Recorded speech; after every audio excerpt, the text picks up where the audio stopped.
Now, fight between Mamata Banerjee government versus the Bengal governor has once again come to fore. Governor Jagdeep Dhankar has made an explosive claim saying that Raj Bhavan has been placed under surveillance. Governor Dhankar, attacking Mamata Banerjee, said that Bengal government has been undermining the sanctity of the Raj Bhavan and vowed that those behind it will pay a heavy price according to the rule of law.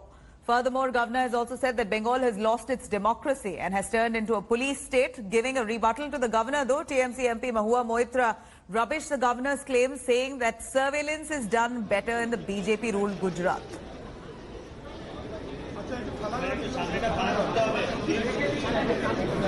For last 1 year, it happened with the assembly, gate being locked. I hope it never occurs again. I go to university, chamber of the vice chancellor is locked. I hope it never happens again.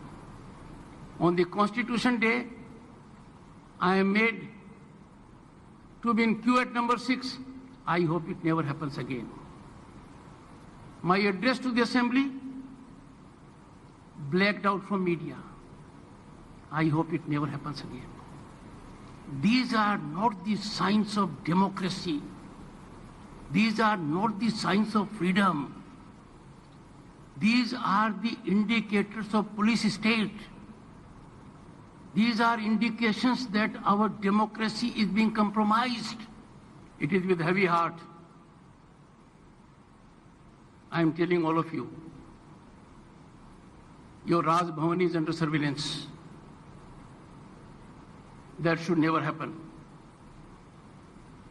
How can Raj Bhavan, how can Office of Constitutional Head be under surveillance? A list prepared at Raj Bhavan can leave Raj Bhavan only with my sanction. Governor साहब ने जो comment की है जरूर उसका कोई logic होगा, लेकिन उसमें मुझे कुछ कहना नहीं है। मेरा जो कहना है कि वहाँ खाली गवर्नर नहीं है, हमारी सारे नेताओं के ऊपर सर्विलेंस होता है, फोन टैपिंग होता है, उनको रास्ता में उतरने से कार्यक्रम में जाने के लिए बाधा डाला, खुद मुझे भी बार बार रोका जाता है। तो ये वहाँ की है विरोधी राजनीति करने वाले लोगों के साथ कोई उनका कोई डेमोक्रेटिक राइट्स नहीं है, उनका कोई राजनीतिक अधिकार नहीं है, उनको अपने इच्छा से कार्यक्रम करने में जाने में भी अनुमति नहीं है। But this is very sad that so many governors are coming under fire for blatantly partisan attitude. That wasn't the expected role of the governors under the Constitution. Let's quickly cut across to Manogya Loiwal joining us live from Kolkata. Manogya, these are some really heavy allegations made by the governor saying that the governor's office is under surveillance. Where did the governor pick this up from? How did he sense or know that the office is under surveillance, and does he have proof to attach to these allegations? Of course, he also further says that there's no law and order in West Bengal anymore.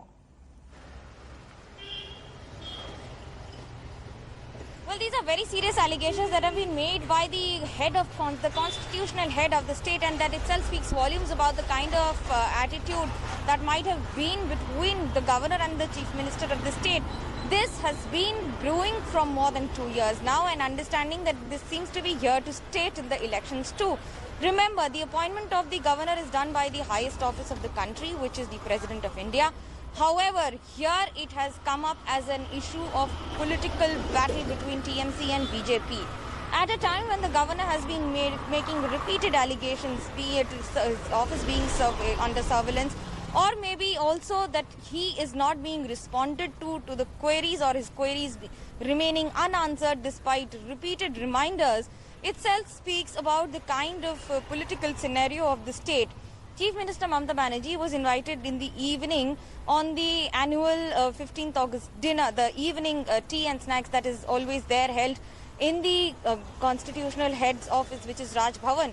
She did not attend that. Instead, she moved in the afternoon after the celebration at Red Road with the senior officials of the state. This hasn't gone down well with the governor too. We completely understand that these are political remarks, but this is a serious allegation that even the Raj Bhavan is under surveillance. However, the governor is yet to escalate the matter in higher authorities. He has made this claim, and I'm sure he has enough evidence to make such a claim. Right. Thank you, Manogya, for joining us with those details. And serious allegations coming in from the governor's office in West Bengal, saying Mamata Banerjee has kept his office under surveillance, saying there's no more democracy in the state there. Hi everyone, Preeti Chaudhary here. Hope you like this video. For latest news and analysis, like and subscribe to the India Today YouTube channel. And don't forget to press the bell icon to stay updated. Thank you for watching.